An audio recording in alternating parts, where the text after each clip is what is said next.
നമസ്കാരം. അമിതമായി പാരസെറ്റാമോൾ ഗുളികകൾ കഴിച്ചതിനെ തുടർന്ന് ചികിത്സയിലായിരുന്ന യുവതി മരിച്ചു. പഴയന്നൂർ നീലം പള്ളിയാലിൽ രാജൻ സുജാത ദമ്പതികളുടെ മകൾ അയന രാജനാണ് മരിച്ചത്. 22 വയസ്സായിരുന്നു. കൊച്ചിയിലെ അമൃത ആശുപത്രിയിൽ ചികിത്സയിലിരിക്കെയാണ് മരണം സംഭവിച്ചത്. കഴിഞ്ഞ മാസം 17-ാം തീയതിയാണ് സംഭവങ്ങളുടെ തുടക്കം. കഠിനമായ വയറുവേദനയും ഛർദിയും അനുഭവപ്പെട്ടതിനെ തുടർന്ന് അയനയെ എളനാടുള്ള സ്വകാര്യ ആശുപത്രിയിൽ എത്തിച്ചിരുന്നു.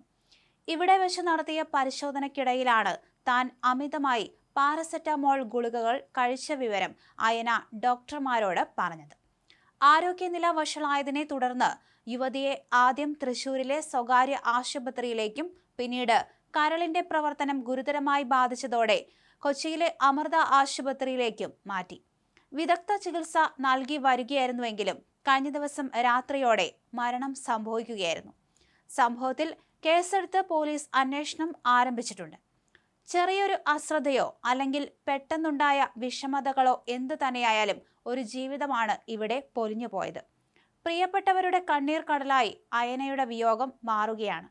എന്തായാലും മരണത്തിൽ പഴയന്നൂർ പോലീസ് കേസ് രജിസ്റ്റർ ചെയ്ത് അന്വേഷണം നടത്തി വരികയാണ്. ശാരീരിക ബുദ്ധിമുട്ടുകൾ വന്നതിനെ തുടർന്ന് അയന ഗുളിക കഴിച്ചതാണോ അതെയോ മനഃപൂർവ്വം കഴിച്ചതാണോ എന്ന കാര്യത്തിലടക്കം വ്യക്തത വരേണ്ടതുണ്ട്. അതുകൊണ്ട് തന്നെ കുടുംബത്തിന്റെ മൊഴിയെടുക്കാനും സാധ്യതയുണ്ട്. അയനയ്ക്ക് എന്ത് സംഭവിച്ചു എന്ന കാര്യത്തിൽ കൃത്യമായ ഒരു ഉത്തരം ലഭിക്കാത്ത സാഹചര്യമാണ്.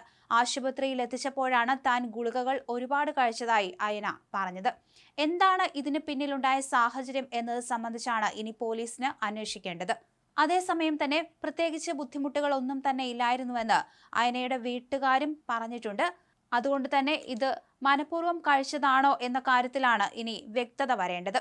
അതേസമയം വിഷം കഴിച്ച് ചികിത്സയിലായിരുന്ന യുവതി കഴിഞ്ഞ ദിവസം മരിച്ചു. മുളിയാർ പൗവൽ ബെഞ്ച് കോടതിക്ക് സമീപത്തെ ജസീലയാണ് മരിച്ചത്. ചെങ്കളയിലെ സ്വകാര്യ ആശുപത്രിയിൽ ചികിത്സയിൽ കഴിയുന്നതിനിടെ ജസീലയുടെ മരണമൊഴി മജിസ്ട്രേറ്റ് രേഖപ്പെടുത്തിയിരുന്നു. അടുത്തിടെ നടന്ന ഒരു സ്വർണ്ണമോഷണ പരാതിയിൽ യുവതിയെ ആദൂർ പോലീസ് ചോദ്യം ചെയ്യാൻ വിളിപ്പിച്ചിരുന്നു.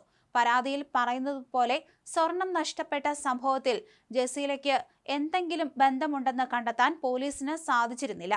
മോഷണം സംബന്ധിച്ച പരാതിയിൽ പോലീസ് കേസ് രജിസ്റ്റർ ചെയ്തിട്ടുമില്ല. വിഷം കഴിക്കുന്നതിന് മുന്നോടിയായി ജസീല ഒരു വീഡിയോ പുറത്തുവിട്ടിരുന്നു. ഇതിൽ പറയുന്നത് കടുത്ത മാനസിക പ്രയാസമാണ്. താൻ ആ വീട്ടിൽ തന്നെ, അതായത് ഭർത്താവിന്റെ വീട്ടിൽ കടുത്ത മാനസിക പ്രയാസം നേരിട്ടുവെന്നും ഭർത്താവും ഭർത്താവിന്റെ അമ്മയുമാണ് താൻ മരിക്കുന്നതിന് കാരണമെന്നാണ് യുവതി ആ വീഡിയോയിൽ പറഞ്ഞിരിക്കുന്നത്. തന്നെ മനഃപൂർവ്വം കള്ളിയാക്കാൻ ശ്രമിക്കുകയായിരുന്നു. പോലീസും തന്റെ പരാതിയെക്കുറിച്ച് കേൾക്കാൻ തയ്യാറായില്ല എന്ന് യുവതി പറയുന്നുണ്ട്. വിദ്യാനഗർ പോലീസ് അസ്വാഭാവിക മരണത്തിന് കേസെടുത്ത് അന്വേഷണം തുടങ്ങി.